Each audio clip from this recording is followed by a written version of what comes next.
10월 23일 목요일 NBA 미국 프로농구 분석 시작하겠습니다. 뉴욕 닉스는 호른세트, 변형 세트 오펜스를 중심으로 공격을 설계한다. 탑 양쪽 엘보의 칼, 앤서니, 타운스와 브런슨이 동시에 포지셔닝하며 하이포스트에서 공간을 열어주는 구조다. 이때 조던 클락슨이 드리블 드라이브로 중앙을 찍고 들어가면 반대쪽에서 즉시 백도어 컷이 이루어지는 세밀한 전술 패턴이 작동한다. 이 루트는 한번 차단되더라도 반복 노출 시 타이밍이 달라져 대응이 어렵고 결국 수비의 집중력을 서서히 무너뜨린다. 브런슨은 드리블 전환 구간에서 방향 전환이 빠르고 클락스는 공간 침투 후 킥아웃 패스로 이 이선의 오픈 찬스를 만들어낸다. 타운스는 하이포스트에서 스크린 이후 외곽으로 빠져 3점 라인을 넓히며 미드레인지 득점 옵션까지 확보한다. 또한 뉴욕의 리바운드 가담은 리그에서도 손꼽히는 수준으로 세컨드 찬스 득점 효율이 높다. 페인트존에서의 피지컬 싸움에서도 알렌과 모블리의 높이를 상대로 밀리지 않으며 오히려 더 강한 세컨드볼 장악력을 보여준다. 그래서 경기 초반부터 전술적 완성도와 리바운드 싸움에서 우위를 점할 가능성이 높다. 클리블랜드는 도노반 미첼의 단독 돌파 의존도가 여전히 높다. 그는 순간적인 폭발력은 뛰어나지만 팀 전술과의 조화가 완벽하지 않아 세컨드 옵션으로 연결되는 흐름이 매끄럽지 않다. 에반 모블리는 수비 로테이션과 헬프 타이밍은 안정적이지만 공격 시 포스트업 전개에서 주저하는 경향이 있다. 제럿 알렌은 골 밑에서의 높이로 수비를 지탱하지만 리바운드 이후 아웃렛 패스의 속도가 느려 트랜지션 전환이 늦어진다. 클리블랜드는 미첼 중심의 1차 공격이 막히면 세트 오펜스가 급격히 단조로워지는 약점이 있으며 외곽 슛 성공률이 경기 흐름을 좌우한다. 특히 브런슨과 클락슨의 드라이브인을 수비할 때 수비수 간 커뮤니케이션이 어긋나면 골 밑에서 연속 실점이 발생할 가능성이 높다. 결국 후반으로 갈수록 체력 부담과 리바운드 열세가 겹치며 경기 흐름이 상대에게 넘어가는 패턴을 반복한다. 뉴욕 닉스는 전술 완성도와 골 및 리바운드 집중력에서 클리블랜드를 압도할 가능성이 높다. 클락슨의 드라이브인과 브런슨의 컷인 조합, 그리고 타운스의 하이포스트 스크린이 맞물리는 순간 공격 루트가 폭발적으로 열린다. 반면 클리블랜드는 미첼의 단독 공격 의존이 높고 세컨드 찬스 허용률이 높아 후반 집중력이 떨어진다. 결국 뉴욕이 호른세트 패턴의 완성도를 앞세워 경기 전체를 주도하며 승리를 가져갈 시나리오다.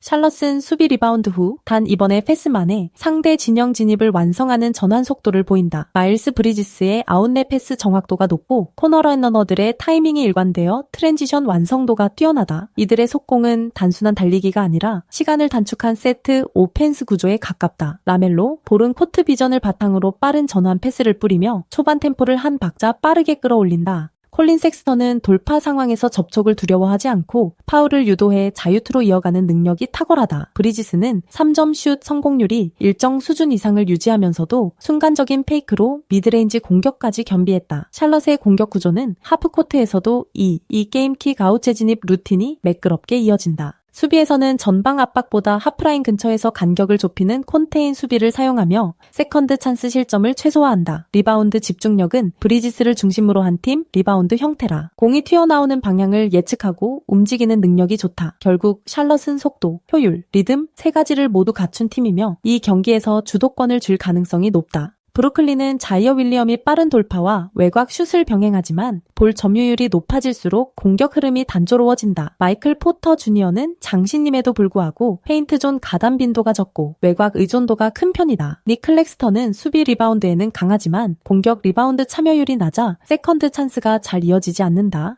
브루클린은 하프코트 공격 시 볼 흐름이 끊기는 구간이 많고 특히 세트 플레이가 길어지면 슛 셀렉션이 불안정하다. 수비 전환 속도 역시 늦어 상대에게 코너를 통한 오픈 찬스를 자주 허용한다. 또한 클러치 상황에서 포터 주니어의 선택이 불안해 턴오버로 연결되는 장면이 반복된다. 결국 브루클린은 외곽감이 터지지 않으면 공격 리듬이 쉽게 무너지는 구조이며 인사이드 존재감의 부재가 가장 큰 약점이다. 샬럿은 트랜지션에서 속도를 내도해 세트 오펜스로 리듬을 조절하는 완성형 팀이다. 라멜로 볼과 브리지스의 연계 플레이는 하프코트에서도 위력을 발휘하고 섹스턴의 돌파로 마무리된다. 브루클린은 외곽 감각이 흔들리면 전환 수비가 무너지고 경기의 주도권을 잃게 될 것이다. 결국 샬럿의 속도 통제와 리듬 유지력이 브루클린을 압도하며 홈에서 완성도 높은 승리를 만들어낼 가능성이 높다.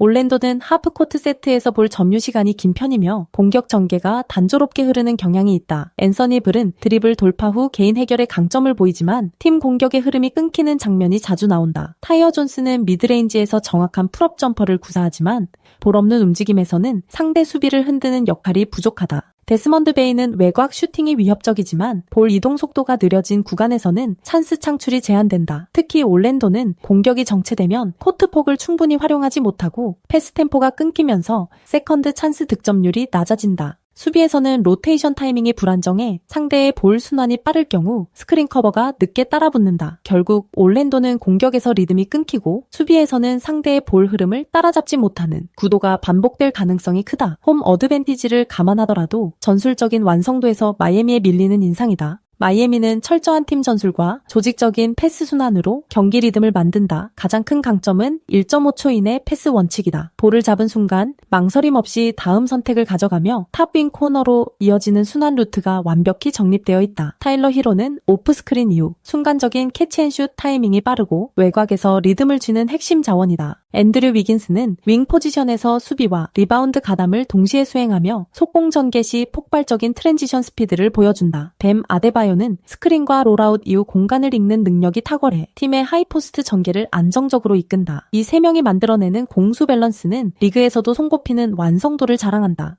또한 마이애미는 오프 더 볼 무브가 활발해 수비 라인이 좁아질 때마다 코너 3점 찬스를 꾸준히 창출한다. 수비 전환 역시 빠르고 백코트 로테이션의 위치 선정이 정교하다. 그래서 상대가 공격 템포를 끌어올리려 해도 마이애미의 조직적인 리커버리로 인해 공간이 열리지 않는다. 이 경기는 볼 흐름의 질이 승패를 결정짓는 핵심 요인이다. 마이애미는 1.5초 패스 원칙으로 템포와 공간을 완벽히 통제하며 공격 전개에 막힘이 없다. 올랜도는 개인 플레이 비중이 높아 팀 밸런스가 쉽게 무너질 수 있다. 결국 유기적 패싱과 조직적 전술 완성도를 앞세운 마이애미가 경기 리듬을 주도하며 승리를 가져갈 가능성이 높다.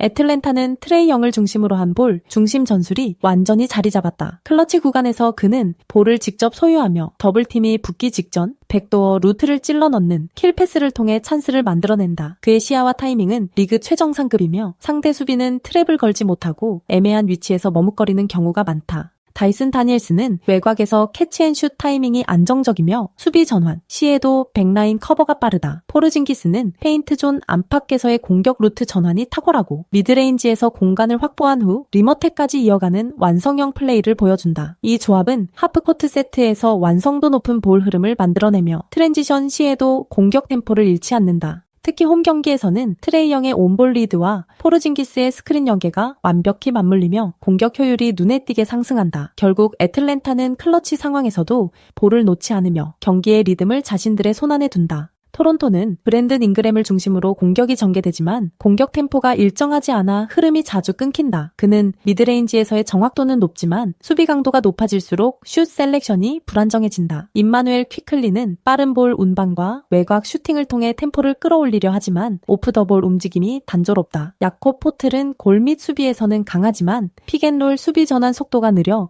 백도어를 자주 허용한다. 팀 전체적으로 공격 전개가 정체되는 구간이 길고 세컨드 찬스 득점 비율이 낮다. 그래서 경기 후반으로 갈수록 트랜지션 방어가 느슨해지고 수비 로테이션의 간극이 커지는 약점이 반복된다. 결국 토론토는 외곽 중심의 단조로운 전개에 의존할 수밖에 없으며 하이페이스 경기에서는 흐름을 쉽게 잃는다. 이 경기는 클러치 구간의 리딩 능력과 패스 타이밍이 모든 걸 좌우한다. 트레이 영의 시야와 포르징기스의 피크앤팝 영에는 완성도가 높고 전술적 응집력도 돋보인다. 반면 토론토는 하이템포 상황에서 수비 로테이션이 무너지고 잉그램의 단조로운 공격 루트가 약점으로 드러날 가능성이 높다. 결국 애틀랜타가 트레이 영의 리더십과 킬패스를 중심으로 경기 전체를 컨트롤하며 승리로 연결할 것이다. 보스턴은 시즌 초반부터 에이스 테이텀의 결장으로 인해 전력의 중심이 무너졌다. 제일런 브라운은 아이솔레이션 돌파에 능하지만 팀 템포를 주도하기엔 볼 없는 움직임이 부족하다. 그는 페인트 존 진입 이후 킥아웃 타이밍이 일정하지 않아 세컨드 볼 전개가 끊긴다. 데릭 화이트는 볼 핸들러와 2대2 스크린 액션에서 시야가 넓으나 피지컬 접촉에서 균형이 흔들린다. 그래서 공격이 멈추는 순간 하프코트 세트 플레이가 정체된다. 크리스 부셰이는 리바운드와 블록 감각이 우수하지만 공격에서의 위치 선정이 일정하지 않아 전환 흐름을 살리지 못한다. 보스턴은 테이텀의 부재로 인해 공격 구조 자체가 무너진 상태이며 세컨드 찬스 득점 효율도 떨어졌다. 결국 하프코트에서 볼이 정체되면 브라운의 단독 돌파 외엔 뚜렷한 해법이 없다. 그래서 초반에 템포를 잡지 못하면 수비 전환에서도 조직적 대응이 어렵다. 결국 이 팀의 문제는 공간을 만드는 힘 자체가 사라졌다는 점이다. 필라델피아는 완성된 3단 수비 구조를 바탕으로 경기 흐름을 통제한다. 1차 압박에서 폴 조지가 볼 핸들러를 외곽으로 밀어내고 2선 헬프라인은 엠비드가 중앙을 닫는다. 3선 커버에서는 켈리 우브레 주니어가 코너 스크린을 타는 선수를 미리 예측하며 슬라이드로 차단하는 프리로테이션을 시도한다. 이 팀은 단순한 수비팀이 아니라 상대의 움직임을 읽는 공간 예측형 디펜스 팀이다. 엠비드는 포스트업뿐 아니라 페인트존에서의 스크린 리드까지 완벽하게 수행하며 1차 수비가 뚫려도 세컨드에서 공을 묶는다. 폴 조지는 미드레인지 풀업과 트랜지션 3점으로 공격 루트를 열고 필요할 땐 포워드 라인에서 볼 전개까지 돕는다. 우브레 주니어는 활동량이 많고 스틸 감각이 탁월해 수비 후 속공 전환이 기점이 된다. 이 조합은 수비에서 압박을 주며 템포를 늦추고 공격에선 엠비드의 하이로우 전개로 효율을 끌어올린다. 그래서 경기 후반으로 갈수록 수비 전환의 밸런스가 유지되고 상대 실수를 연속 득점으로 연결한다. 결국 필라델피아는 공간을 먼저 읽고 닫는 팀이다. 그리고 그것이 보스턴의 단조로운 공격 루트를 완전히 봉쇄할 것이다. 이 경기는 단순한 전력 차이보다 공간을 예측하는 팀과 즉흥적으로 반응하는 팀의 싸움이다. 필라델피아는 엠비드의 수직 방어와 폴 조지의 1차 압박, 우브레의 프리로테이션이 하나의 시스템으로 작동한다. 보스턴은 테이텀 없이 구조가 단절된 공격을 이어가며 결국 수비 리바운드에서도 밀릴 것이다. 그래서 공간 장악과 수비 밸런스 모두에서 앞서는 필라델피아가 이 경기를 완전히 지배할 가능성이 높다.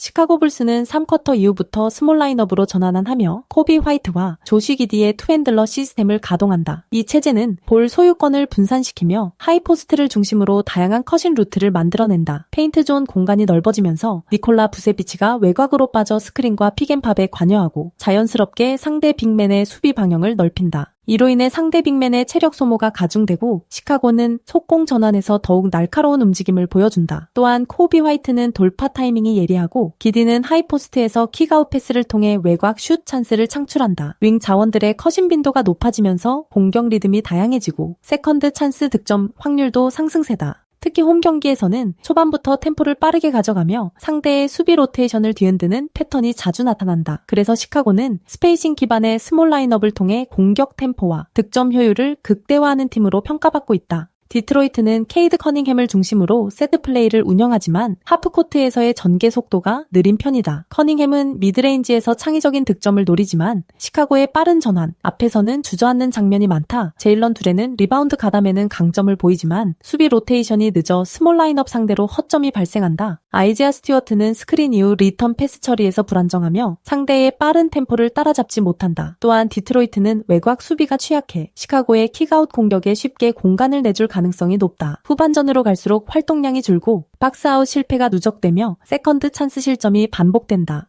특히 스몰 라인업에 대응할 수 있는 스위칭 디펜스가 불안정하기 때문에 수비 밸런스가 흔들릴 가능성이 크다. 결국 디트로이트는 느린 전개와 약한 외곽 커버로 인해 경기의 템포를 빼앗길 공산이 높다. 시카고는 스몰 라인업 전환을 통해 공격 템포를 끌어올리고 페인트존 공간을 극대화한다. 코비 화이트와 기디의 투핸들러 체제가 빅맨 중심 수비를 무너뜨리며 경기 흐름을 주도할 것이다. 디트로이트는 후반 체력 저하와 외곽 수비 불안으로 인해 반전의 여지가 크지 않다. 결국 시카고가 전환 속도와 스페이싱에서 압도하며 홈에서 승리를 가져갈 가능성이 높다. 저희 소통방에서는 조합픽 및 경기 정보를 365일 무료로 운영 중입니다. 댓글 확인하시고 소통방은 텔레그램으로 운영됩니다. 구독, 좋아요, 추천하기 누르시면 적중에 큰 도움이 됩니다. 구독 누르시고 보다 빠르게 분석글 받아보시기 바랍니다. 항상 적중을 기원합니다. 가정의 앞날에 행복이 가득하시길 바랍니다. 감사합니다.